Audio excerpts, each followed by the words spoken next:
gave up their lives to throw off the tyranny of King George III and establish this nation. This weekend we remember their ultimate sacrifice and the sacrifice of all those who since died to defend the Constitution that our founders gave us. But the real American Revolution wasn't the battle of George Washington's army versus the English army. The real American Revolution was a revolution of ideas. And that revolution started decades before the shooting started. The central idea behind the American Revolution, the central idea for which those 4,435 men fought and died, was personal liberty. Liberties given to us by God, not by the government. Read the words of Thomas Jefferson in the Declaration of Independence over here. It's up on the front. Greg's got copies of it over here. I'll commend those words to you. There's the ideas that those 4,435 men fought and died for. Our first veterans, those from the Revolutionary War, shed precious blood to secure our personal liberties and God-given rights. Subsequent veterans and subsequent wars had given their lives to preserve those liberties and those rights for the citizens of this nation. Now, fast forward to 2010, 234 years later.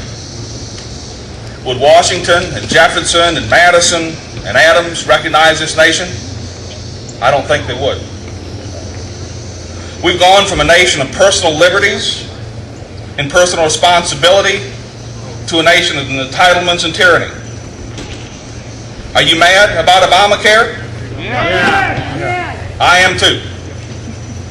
But Obamacare is just a symptom. It's a symptom of a national character that's degraded into something our founders would have found appalling. Ben Franklin's often quoted as saying, anyone who trades liberty for security deserves neither liberty nor security. But how many liberties have we given up in the name of security? We can start with Obamacare. In the name of insurance, another name for security, we have 2,000 plus pages of liberty-crushing legislation shoved down our throats or up our hind parts, depending on how you're looking at it. But we've got it now. And it's not just Obama who's waging a war against liberty in the name of security. Consider the Patriot Act and the Department of Homeland Security. Those were the crown and axe of Bush's war against our personal liberties. In the name of security against terrorists, we made a huge sacrifice of our personal liberties. Go on to Medicare, Medicaid, Social Security, the Great Society, the New Deal, TARP, bailouts of banks, takeovers of auto companies. I could go on for hours about the personal liberties we've lost just in the last century. But going back to the Patriot Act and the Department of Homeland Security, it's sort of interesting to note that the Department of Homeland Security considers every single person here today, from that side all the way over to this side, a potential terrorist threat. And Greg mentioned he got interested in the Tea Party movement when he found out that the Department of Homeland Security and Nancy Pelosi considered our soldiers returning from Iraq and Afghanistan potential terrorist threats. But step back a year and you'll find that the Department of Homeland Security under Janet Napolitano said that any of those who attend the Tea Parties, that's all of us, we're all attending a Tea Party,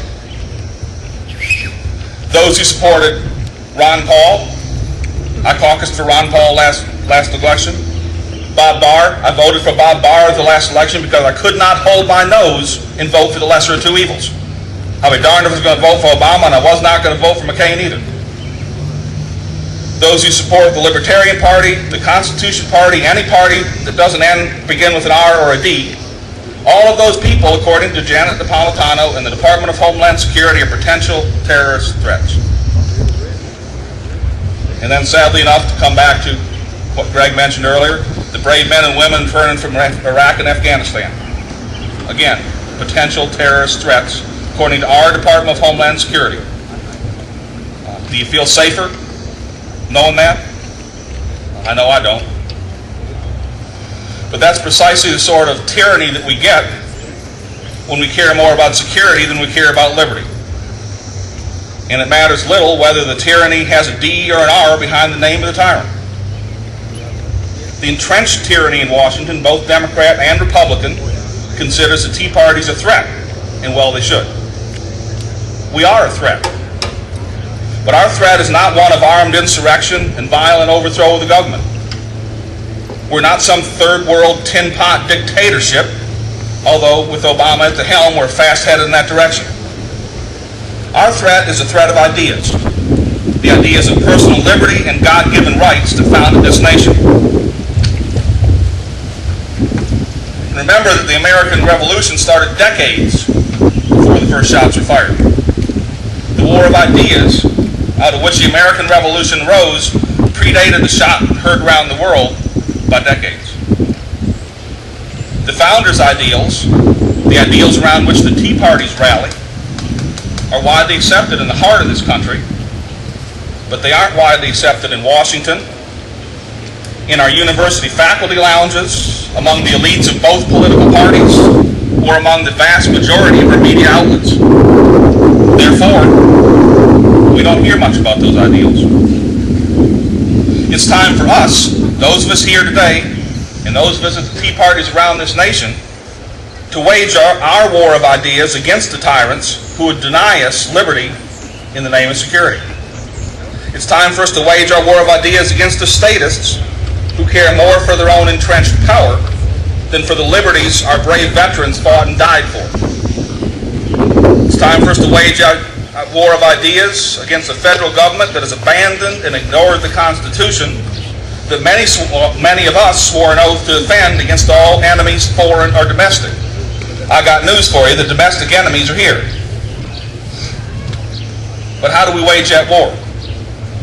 How do we push the federal government back into its constitutionally limited bounds? How do we root out these entrenched tyrants? How do we regain our liberty? That's what nullification is about. Many of us are looking to the elections of 2010 and 2012 as the answer. Well, they're part of the answer, but they're only a small part. I agree that we need to throw the bums out. I agree that we need to send men and women of honor and integrity to Congress and eventually to the White House. But we can't rely upon the federal government to police itself. Jefferson knew this. Going back to the founders, and maybe it's because I'm a Virginian, but I always have kind of a soft spot in my heart for Jefferson. Jefferson knew this and said this: when all government, domestic and foreign, in little as in great things, shall be drawn to Washington as a center of power, it will render powerless the checks provided of one government on another, and will become as venal and oppressive as the government from which we separated. That was Jefferson. In other words, if we rely on the federal government to police itself, we'll end up with a federal government as tyrannical as the government of George III that our founders shed their blood to throw off. If the federal government can't be relied upon to restrict its own powers, then who does restrict those powers? The states. That's what the 10th Amendment's about. That's what nullification is about. Nullification, in short, is a return to the 10th Amendment and in supporting the states who will take back the rights left to the states by the Constitution. The 10th Amendment is real simple. It states that the powers not delegated to the United States by the Constitution, nor prohibited by it to the states, are reserved to the states respectively or to the people. That's it. That's the 10th Amendment. It's pretty straightforward. What it says at its heart is if the Constitution does not give a power to the federal government, then the federal government doesn't have that power. It's just that simple.